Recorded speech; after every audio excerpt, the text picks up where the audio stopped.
I'm the second oldest of seven, but I've always felt like I was the oldest.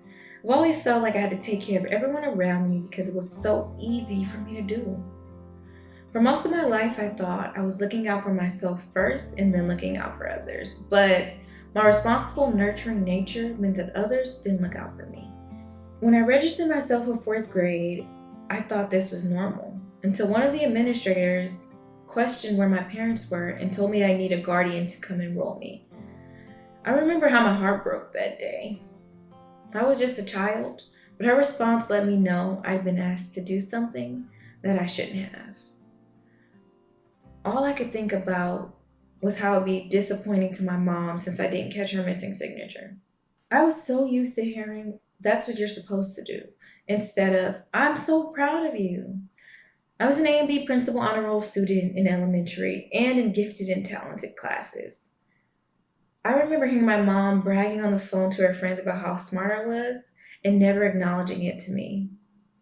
I got the same response when I was in the sixth grade and getting all A's, while my peers were stressed out about getting their grades for progress reports.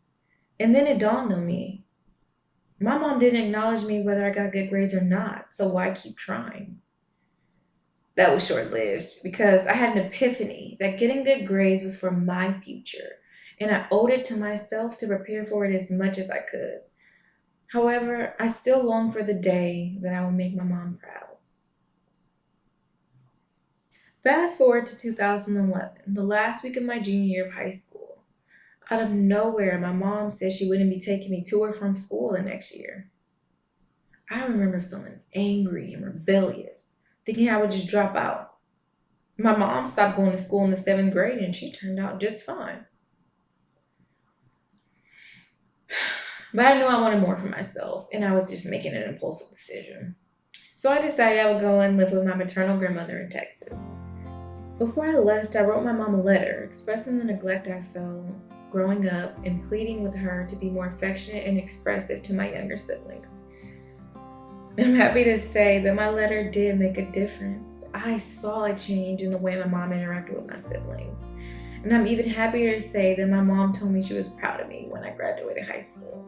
A few months after graduation, I moved back to California and had to work two jobs when I remembered a tech program my younger sister told me about. I always thought the program was too good to be true. But after I attended a year of info session, I was sold.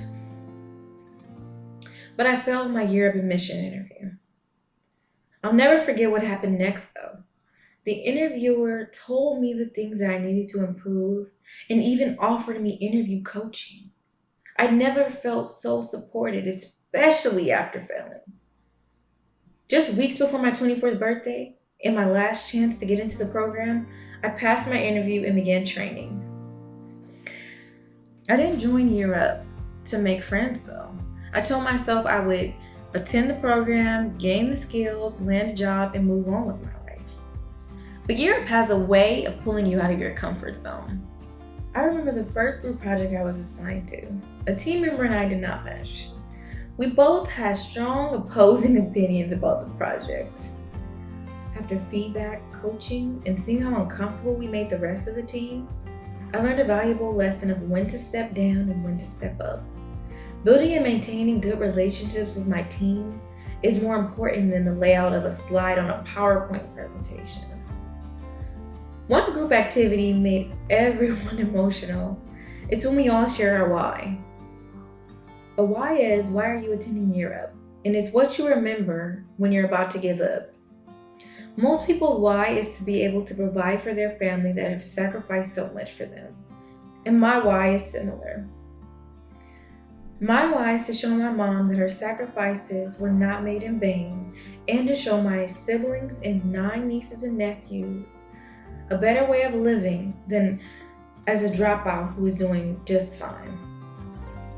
Another invaluable lesson that I learned from Year Up is to better understand my self-worth and how to express my value to others and organizations. Too many times I didn't apply for a job that I wanted after seeing 2 years experience or bachelor's degree required. I learned that my grit and resilience alone can place me above other candidates. I learned how to interview and how to tailor my resume for the role. I was was offered an accounts payable role that required 2 years experience. Before the program, I wouldn't have even applied. However, Year Up made me believe that I qualified without ever working in finance. I mentioned my good saving habits, my ability to budget, how to build my own credit, and wowed the interview panelists by knowing how to use the concatenate formula in Excel. Advanced Excel that I learned in just 6 weeks from Year Up. The most important value I took from Year Up is to lift while you climb. As I think back to how I had to live with my granny in order to understand why my mom raised us with tough love, it's because it's all she knew. Understanding this changed our relationship forever. I no longer resent my mother and I love her for everything that she has taught me. Because without that, I don't believe I'd be as resilient, humble, or successful as I am today. I went from saving before I attended Year Up to using some of my savings to make it through Year Up to owning a multiple unit property in less than a year after graduating from Year Up. When I moved away to Texas, I didn't turn away from the experience my siblings would have. Through the letter I wrote my mom, I tried to improve our relationship and create a better experience for my siblings. That shows a philosophy that I will continue to live by. It's a combination of never forgetting my why and showing the communities I belong to the way to cross the opportunity divide.